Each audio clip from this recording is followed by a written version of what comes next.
My main goal as a writer, I'm not a teacher, but it all comes back to I'm a parent. I read a lot of books to my kids. That's why I started writing. I'm a software engineer during the day. That's my day job, but I still am. But I wanted to write stories that adults would enjoy reading to their kids, so that kids would enjoy reading.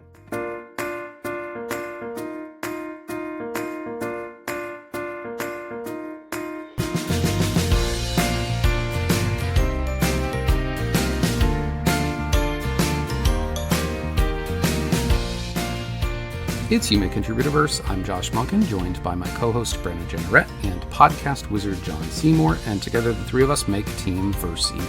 And boy, is Team Versey excited for the conversation that we're putting out today. It's Josh Funk on the show.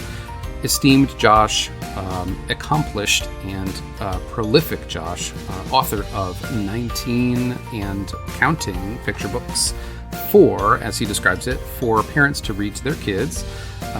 Software engineer and coder by day and kidlit author by night, author of such books as Dear Unicorn and How to Code a Roller Coaster. I really don't think I need to do too much introduction because a lot of us are aware of and cherish his work already. Find his work at joshfunkbooks.com. And last thing I'll say is just, again, really excited about this conversation. I think that you will find that it has everything a good kidlit book can offer you, which is humor, heart, and a little bit of education. So without further ado, here's Josh Funk's verse. First of all, love your name. It's real. It's my actual name. I should have changed my name to Josh for this episode. It would have been really confusing. There's I couldn't get joshfunk.com. I couldn't, so I'm Josh Funk Books everywhere. And so there's a Josh Funk. I'm the one that comes up first on Google, but there is a Josh Funk with an IMDb page. He also is not the one with joshfunk.com, but sometimes it combines us and it says that I'm married to his wife. So and it gives me his birthday or something like that, and he's younger than me, and my wife is younger than me, but it says I'm younger than her, and so people have come, said to her like, "Oh, your husband's so young." I mean, it's only a couple of years, but it's still like she gets upset about that. And so the guy who has joshfunk.com is also an artist. He, I don't know him, but I know the IMDb one because somebody connected us once. Somebody that worked for him, knew my books, and so he actually has kids that are cool. Like picture book age. So he's read my books, and but the other guy who has joshfunk.com, he's like a filmmaker and also plays music. When he unfortunately for a little while he had a picture of, it looked kind of like sorry, I'm just plugging in my laptop, its battery is low.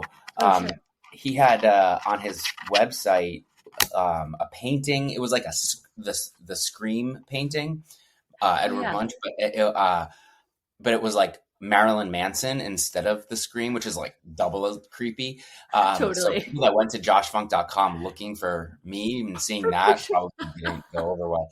But he plays music, and I did email with the other guy, the guy with the IMDb page. He's an actor. He does a lot of like comedy stuff in LA, and he also plays music. So I'm thinking that maybe someday we'll form a band called the Josh Funks.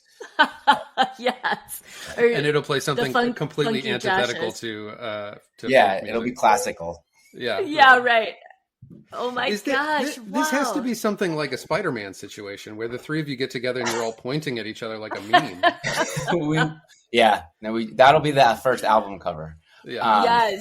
But so funk, actually, it's a German word. I'm Polish, but the name comes from a family that lived in Poland, but it means spark in German, which is apparently not one of the top two most common names for blacksmiths, them being black and smith, but it means spark. So it's sort of common enough that there are a lot of funks, and Josh being a popular name in the 70s and 80s. And forever, but like, especially then when I'm assuming you are around my age, we were kids. And so, there are a lot of, there's like 50 of us on LinkedIn. There's a lot of us. And Wow. it also in German, so it's either means spark or short, annoying, energetic people. And like, that's actually true. Like that's when you look at the name. And considering none of my family is all that tall or knows how to use tools very well, I would guess that we're the latter. But, you know.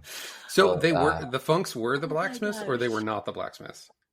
Not my Funks. Many Funks were blacksmiths. So, but not my Funks were not blacksmiths. So I'm guessing. I don't actually know. Like I think I only know back maybe like 4 or 5 generations, and a lot of them were like rabbis and stuff. So Yes, not that they couldn't have been blacksmiths and and Jews rabbis. or whatever. But like, That would be an interesting like crossover for work. Like, well, rabbi there is a and crossover. Yeah, there is a crossover because I think some of them actually were like the rabbi that actually kills the animals to make them kosher and blesses them. Oh, So like I didn't think about that. that is a little bit of a suppose. like they kill them humanely kind of thing. It's called a shochet anyway, but some people in my family were definitely that thing. But anyway, Wow. I mean, I had no idea. I had no idea there were so many. that's why you have like, me on, right, to talk about Yes. the name funk. Yeah. Yes. Yes. Humane animal euthanasia. Oh What are we my doing here? gosh. I know. Wow. Well, I mean, that's a great way to start out Friday the 13th too, which I thought was a great day to have a podcast. I am vegan, so You I don't are? eat So am animals. I. Yeah. Nice, awesome. Yeah. Yeah. How long have you been vegan for? Let's see, like 12 years. How about you? Okay. I've been vegetarian for about 15, but vegan only 6-ish. But my wife has been vegan on and off since before I met her in the 90s. So Yeah, I was. But has other Josh Funk's wife been vegan? that's a good question. I don't know. I don't know much about her. I know she's from Michigan, because people have sometimes said, "Oh, your wife's from Michigan," and I'm like, "No, you must have looked me up on Google." She's not from Michigan. You know She's that little vegan. box Google has? They sometimes combine our info on that one. That's so funny. So, like, I have not won or been nominated for any film awards or anything.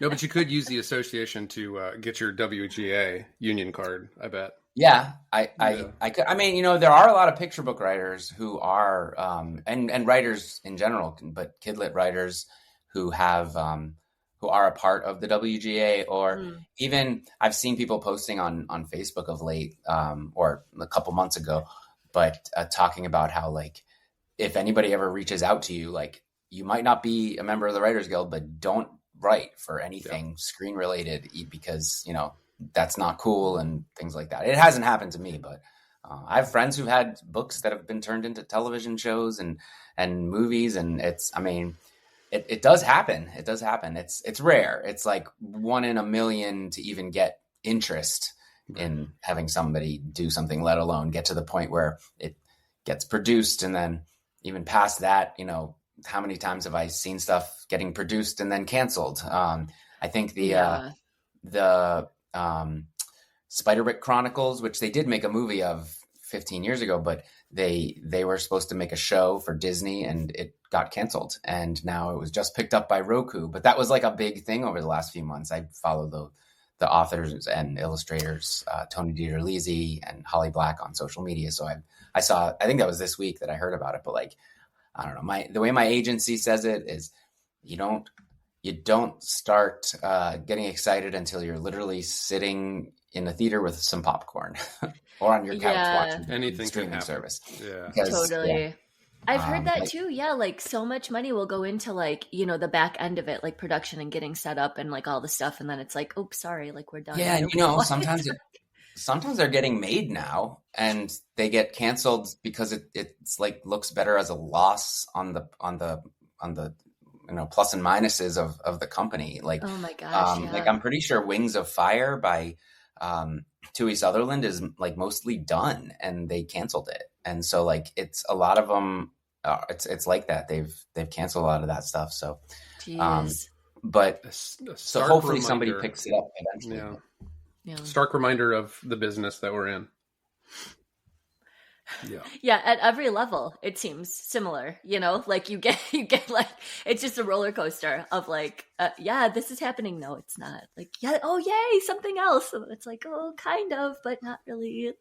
Yeah, with picture books too. You know, my agent. I've been with the same agent for a decade next month, but she moved agencies, and at the first agency she was at, and I stayed with her when she switched, but the first agency she was at, we would announce books like as soon as we agreed to terms but before our contract was officially finally negotiated and stuff. But at the new agency, they don't announce anything until it's been signed because I have friends. It hasn't happened to me, but I have friends who I saw an announcement of a book once, and then a year later or two, I was like, "Hey, what's going on with that book?" And they're like, "Yeah, it didn't happen because even though we announced it and we had an illustrator lined up, like they wouldn't agree to things that my agent wanted, and so we walked away." It happens. And it's becoming, I feel like it's more common than not, because even if you get to the point where, terms are agreed upon and they, say yes to whatever your agent is asking for. I mean, sometimes like we've seen this a lot, like imprints are folding and they just, contracts are done or books are pushed back by like several years. And you're just like, oh my gosh. So let's circle back real quick. So what agency are you with? Who is your agent? I thought you were going to circle all the way back. If you want to do like an introduction or something, you can do that later, right? This man needs no introduction. He's either one of three people. Yeah, right. Yes. I'm with Andrea Brown. It's the agency. My agent is Kathleen Russell. I don't think she's open to queries at the moment. But not unless you want to refer everyone listening, and we could all get it. Just kidding. Yes, if you listen to this podcast, you can now still not submit to her. Oh my! I was going to say Kathleen would be she'd be like, Josh, are you kidding? I'm not. Enter code FUNK10 at checkout for a 10% discount on your query. No, I'm actually Funk number 12. Right.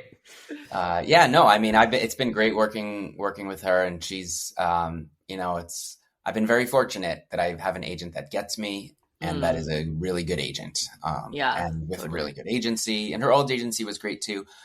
But yeah, it's tough out there. It's been 10 years since I've been querying too. I don't even know how it works now. I guess there's all these forums online. Like, I am not the person to ask about how to query. It's still not fun. If that was your question, it's still really no, I hated it. I was not terrible enjoyable. No, it's horrible. Well, actually, I didn't even get her because of a query. I got rejected by her when I sent my first book. What became my first book, Lady Pancake and Sir French Toast. Oh, interesting. So how did you? She passed on it, and in the spring of 2013, and I was having a lot of trouble trying to find agents for a couple reasons. One, I wrote in rhyme, which I think makes it a little harder. We don't have to go too much into that, but writing in rhyme is frowned upon in the industry, and for good reason. But agents get a lot of bad rhyme. And so but she did respond with I think it was a form email, though. It wasn't one that like made me think she actually read the manuscript. You didn't get a champagne. And so I stopped either. Yeah, right. She stopped. I stopped sending out to agents after a while and sent directly to publishers. So I sent it, I think, snail mail to like 10 or 12 publishers after getting 35 rejections on it. Only 20, only about a dozen of those actually responded. Most of them were black holes, and only 2 agents actually responded like they had read it.